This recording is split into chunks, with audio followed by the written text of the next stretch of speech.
Good morning, everyone. This is Andrea from Happy Cloud Creations. I will wait a couple seconds, minute, see if anyone jumps on. Just posted a little note over in the event telling everyone to come over here and view the video. I know sometimes it's hard to find this, and I think Facebook sometimes notifies people a little late. So when you guys jump on, say hi so I can make sure I can see comments. To this week, we are talking about week 2, making our flying geese. Hope you guys are all having fun doing this quilt along. Hi, Dory. Hi, Nancy. Oh, good. So we're getting some people on here. Now, I always feel like I start a little too soon and then people miss out.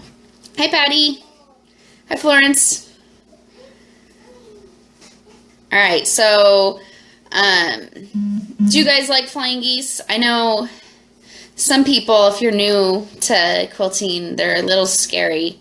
And I know some people were saying the written directions for the 4 at one time don't make very much sense. So if that's the case, let me know. I'm going to go over them step by step, both the 4 at one time and the 1 at a time method.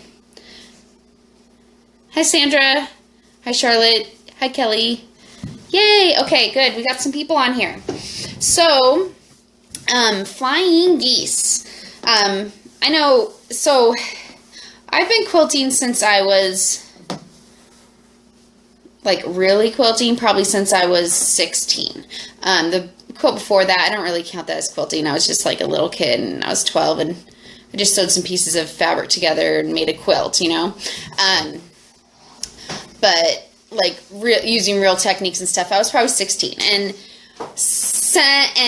let's see, I'm 35 now, and so I think it's been like a year or maybe a year and a half since I've actually started using flying geese. Before that, I always used half square triangles just because I was like, it makes the same thing. It's not a big deal. Might as well just use that, right?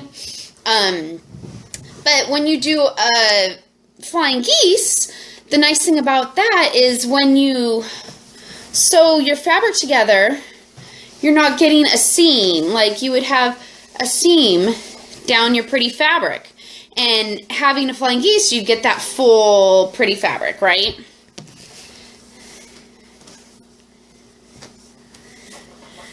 Hi, Jody. Hi, Deb. Hi, Lisa. I'm glad everybody's joining. Yay! So it is really beneficial to use a flying geese, and you can see all that pretty fabric, and you don't have a seam down the middle. And I always feel like less seams, less sewing, right? Hi, Lynn. So we will go over the 4 at one time, and if you guys have any questions along the way, this is Snow. You want to say hi, Snow? If you have any questions along the way, just let me know, and I will try to answer them the best I can. I'm a self-taught quilter, and I just kind of research my stuff online, so I will help you to the best of my knowledge. Yeah. Okay, go get a snack, okay? Sure. All right. Sorry about that. Hi, Jessica. Hi, Elizabeth.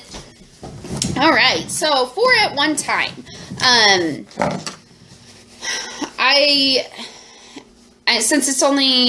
Since I'm kind of using the pieces to go with this quilt, the fabric colors will change with the next step. First, you will take your large square. Hi, Denise. Hi, Michelle. And ask questions along the way if anybody has questions. You'll take your large, this one's 11 1/4 inch square, and this one's for the throw size quilt. And you'll put your 2 small squares, which are 5 7/8. Someone asked me, could you just round up to 6? And since this one is a no waste method, it's pretty precise. You don't want to round down. And the 7/8, if you're wondering where that is on your ruler, let's see, I'll go backwards. So this is the half mark. These are the 4th marks, and these little ones in between are the 8th marks. So this is 10 and 7/8. So I showed a picture in the group. If you're new to quilting or just having trouble remembering where that line is, you can take a little bit of wasabi tape, some tape, colorful tape, and mark where that line is. So it just kind of gives you a visual reminder where that line is when you're cutting. But everybody should have their cutting done by now, right? I guess some people don't yet. Hi, Michelle, Valen, and Sherry. Oh, Snow is cute. Thank you. My son's at school right now, so it's a little bit quieter than if he was at home because they get kind of noisy. So, okay, so we got our 11 1/4 and our 2, 5, and 7/8 squares. You got to make sure you line that right up on the seam in the corner, butt it up. This one's already sewed, but I would do that flat. And then once you got that, I take my large ruler, since this is a large block. Before that, I take a little mark, put a little mark in this corner, and this corner. So visually, when I'm drawing out the line, I'll see those, and I'm lining it up on each corner. And you draw a line from one end to the other. And then when I'm sewing that, I just line my 1/4 inch seam foot right on the center of that line. And that will give me a 1/4 inch seam. Some people, like a regular presser foot isn't going to be a 1/4 inch, not always. So you want to make sure that is a 1/4 inch seam. Because if it's too big, your geese are going to end up too small. If it's smaller than a 1/4 inch, they will be a little bit bigger and you will have to trim them down. As is, you might have to trim a tiny bit off of this one, but not very much. Oh, you got a snow day, Michelle? We just have rain here. Oh, they say hi. We'll tell them hi too. Is this right side together? Lisa, yes. So most of the time in quilting, you will always be sewing right sides of fabric together. So this is my right side of my fabric, and this, since it's a solid, that's kind of why I used to print. This is solid, so both sides are really the right side, but you do want right sides together on both the squares. You'd make your line down, and then you will sew a 1/4 inch, scant 1/4 inch seam on both sides. My 1/4 inch foot gives me a scant.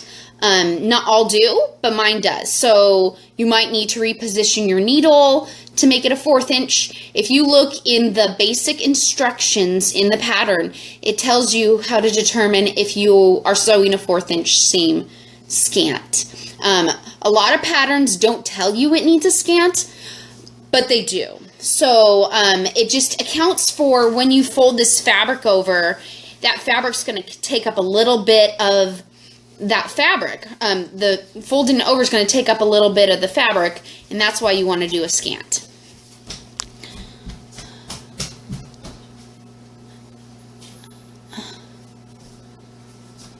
Oh, good, Anita, you didn't miss it. You're here, yay! So that's what I was going to say. So Kelly asks, can I just draw 1/4 inch lines? The only thing I would, yes, Deb, accurate, 1/4 inch scant. You want a scant. Because if you do a 1/4 inch, you're not including the width of your needle and the width of the thread, and you need to account for that. So a scant 1/4 inch seam. That's what we want. So if you're drawing out your 1/4 inch line, that might be a little too big. So if you're going to do that, I would want to, you could draw the line out, but sew like a thread or two in from that line, that 1/4 inch line, if you're going to draw it out, okay?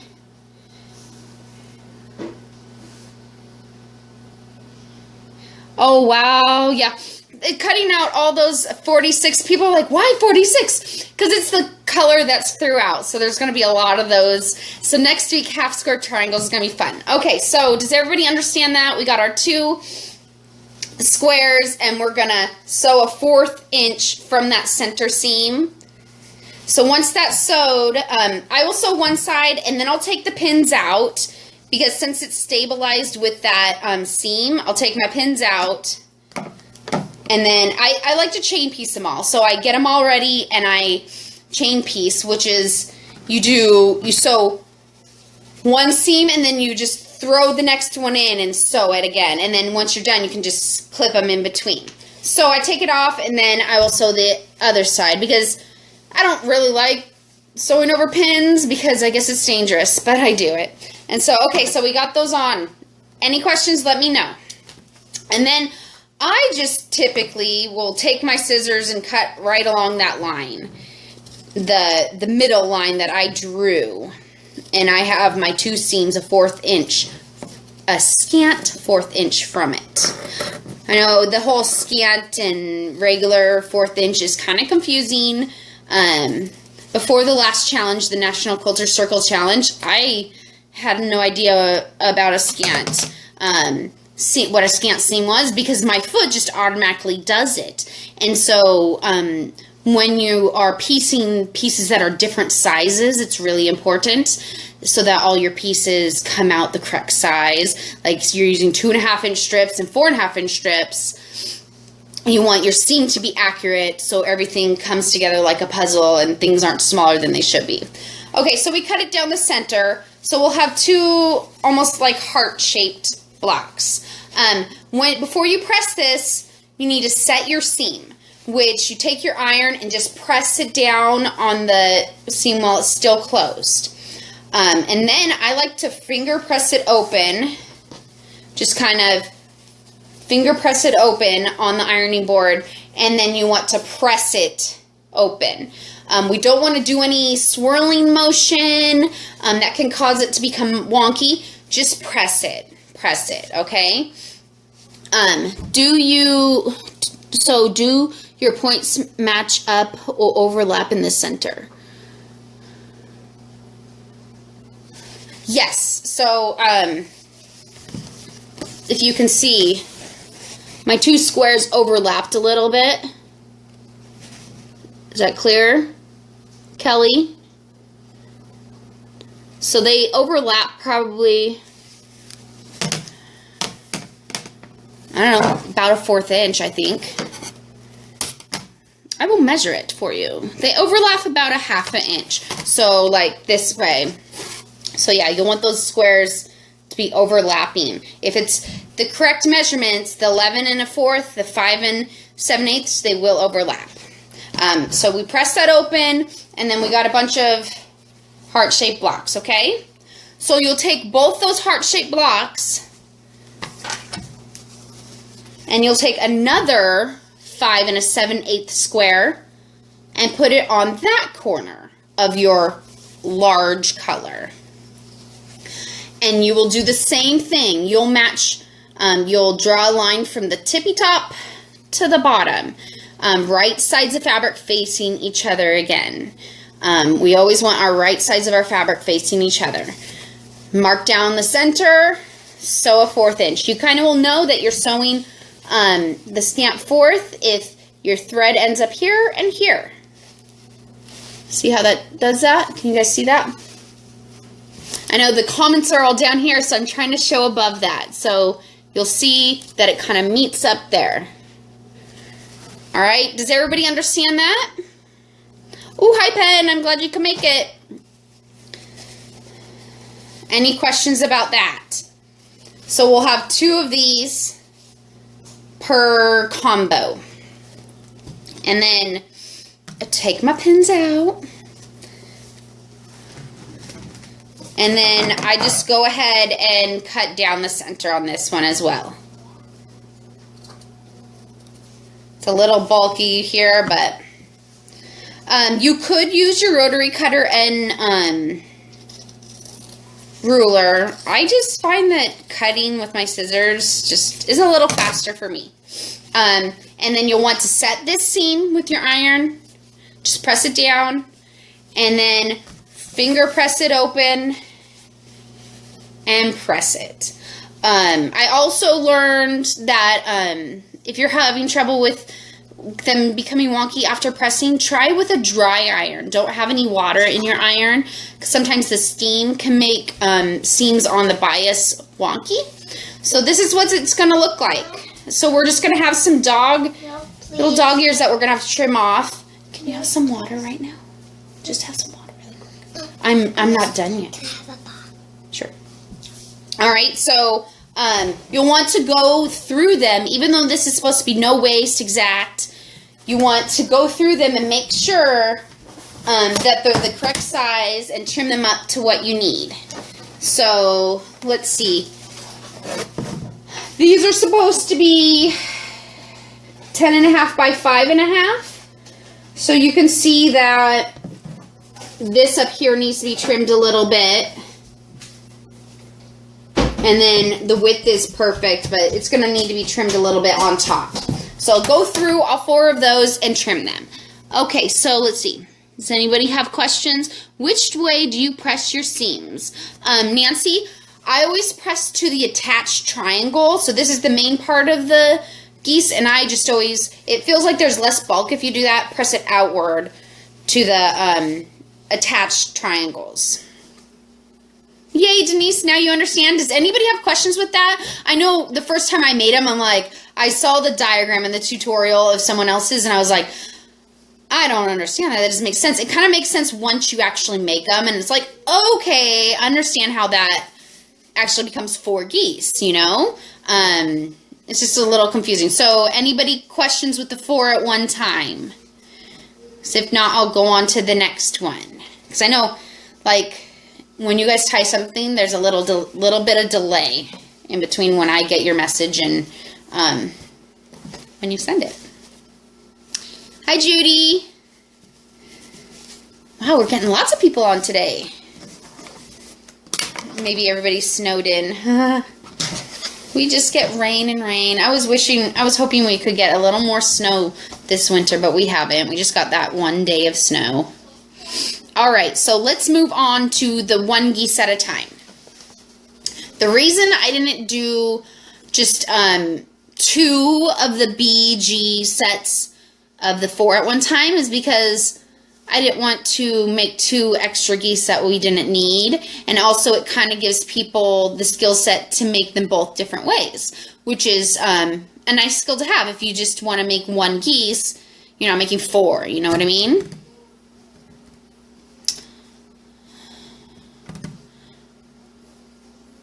Hi, Jacqueline. Renee, light bulb moment. Oh, good. I'm glad that helped some people. I know it's like, for me, it was a light bulb moment. I'm like, okay, that's how that gets done. I know I've seen, I think it was Missouri Quilt Company does a 2 at one time geese, which when you're looking at the instructions, the first is like, how do they get that? But then once you look through the whole thing, it's like, oh, okay, that makes sense. So, okay, so the 1 at a time, I'll turn it to it in my pattern. My pattern has not been updated. This is the original. I updated the graphic to show a red line so that you guys can actually see where you're supposed to be stitching. So you'll be taking the throw size. You have a 5.5 by 10.5 inch rectangle. See, and then you'll have a 5.5 by 5.5 inch square. Make sure you're butting it up to both edges so it's nice and even. Oh, you're in the Pacific Northwest too, Lisa? Yes, lots and lots of rain, right? I'm here in Gig Harbor, so we've been getting tons of rain. I will box up some of our 12-inch. Oh, the snow might melt by the time it gets here. We need to just go to the mountains. Mountains are probably like a half hour away. We'll go play in it. So for the baby size, you're going to have a 3.5 by 6.5 inch rectangle and a 3.5 by 3.5 inch square. So it's basically, you know, the square is going to be the half the size of your rectangle. Same with the queen and the king. The king, you will need to make 4 of the BG units. So you can skip this step altogether and just make an additional for one-time geese. I know some people were saying they're going to be doing that. King size, which I'm excited to see that. I have not made a king yet. I'm hoping to do that this year. Yes, Anita, you missed the beginning. Now I'm on to the one at one time. You can rewatch it. I kind of went through it. Okay, so we got our square, and then you're going to want to draw another line diagonal from one corner to one corner, right sides of fabric together. We always want our right sides of fabric together. And this, some people like to just sew right down that seam. I've noticed since your drawn line isn't like super skinny, sometimes it's a little wider than you need it to be. I like to sew right along the edge of it. See if you can see that. I just butt my needle right up to the edge of it and sew on the outer edge of that seam. And by doing that, it kind of gives you a scant seam in the effect that when you go to press this open, it's going to match up with all the other edges, right? Because I know sometimes if you sew right on that seam, it's going to make your this side and this side not be big enough. And then you'll have crooked edges. And I just like not having all that bulk of fabric. So right up against the edge, the outer edge. And then I just go, any questions with that? I just eyeball it and cut a 1/4 inch off of both. Some people like to measure out from this seam a 1/2 inch and draw another line and sew that line as well. So you're sewing this line and the 1/2 inch line and then cut in between them, and then you have an additional 1/2 square triangle, because these are kind of big pieces just to be like throwing away. So you could, wrong way. So that there, and then you have a 1/2 square triangle. Any questions about that so far? I know this one's a little bit easier. And then so with this one too, you'll want to press your seam while it's shut, finger press it open, and then press it. Okay? No questions? You guys are all super smart quilters. Okay, and then we add our second square, and we'll do the same thing. Draw a line from one corner to the other, and I press my seam out to the attached triangle. You'll draw one line to the other and butt your needle up to the edge of the fabric, or of the drawn line, and sew right there instead of on top of the line, to the side. And then we're done. Take your needles out.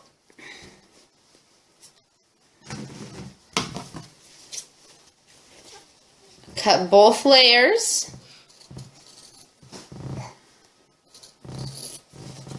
Some people call this goose poop or goose feather, and just make it into a 1/2 square triangle so you're not wasting that fabric. Voila! We're gonna press it shut, and then we're gonna finger press it open, and then we have a finished geese. And this one is pretty accurate. Very rarely do I have to trim anything off of this one, but you'd still want to go through and just measure it to make sure that it's the correct 5.5 by 10.5 inch rectangle geese. See, got a 5.5 by 10.5 geese. Excuse me. All right, so does anybody have any questions? That was pretty easy. These actually go together pretty quickly. So this week's, task isn't going to take you too long. And next week, we're going to be working on our 1/2 square triangles, which a lot of 1/2 square triangles, Sorry, guys. So we're going to have 46 sets, which will be, what, 92 half square triangles to square up? 46 plus 46 is 92. Sorry about that. But you kind of needed it for the overall design. So next week when we're doing half square triangles, I would say make them, square up as many as you can, trim up as many as you can, and then like the following week we're going to be doing a block that is very simple and will take you like 10 minutes. And so you could finish trimming up your half square triangles on that week as well. So on week 4, you can finish doing some of the half square triangles. That's probably what I will do. You're welcome, Lisa. I'm happy to help you guys out and show you a visual. I know I'm a very visual person, and just reading the pattern sometimes doesn't cut it for people. And I know that's how I am. I have to see it. Actually the pieces and stuff for my brain to work. So thank you guys for joining me. I will be on here again next Friday or next Tuesday at 10:15 a.m. Pacific Standard Time, West Coast United States, to go over the half square triangles with you guys. If you guys have any questions, you can always post them to the group. I can try to get back to you as soon as I can, or other people in the group can help you too. If you guys haven't seen, I have a little giveaway going on over my Happy Cloud Creation Facebook page. So if you guys want to go jump over on that, enter the giveaway. I'm giving away this week, since I'm up to 2,000 likes, I thought I would celebrate and do a little giveaway. So I'm going to give away 2 patterns to some lucky winner, 2 patterns of their choice. And then next Tuesday will be another giveaway. So make sure to go check that out. I'm glad you guys are having fun. Oh, thank you, Nancy. I'm still getting kind of used to it. Still a little short. Oh, I hope you're doing okay up there, Paula, in Alaska. I heard they had an earthquake this morning. Did you feel it? So it's kind of scary. I know we had some family that used to live up there. So thank you guys so much for joining me. If you guys have questions, let me know. And happy sewing. I think I'm going to go finish mine. I haven't finished all mine. I have a bunch of heart-shaped ones, but I got to finish mine. So I think I'm going to go do that. You guys have a wonderful day. I will talk to you next Tuesday. Goodbye.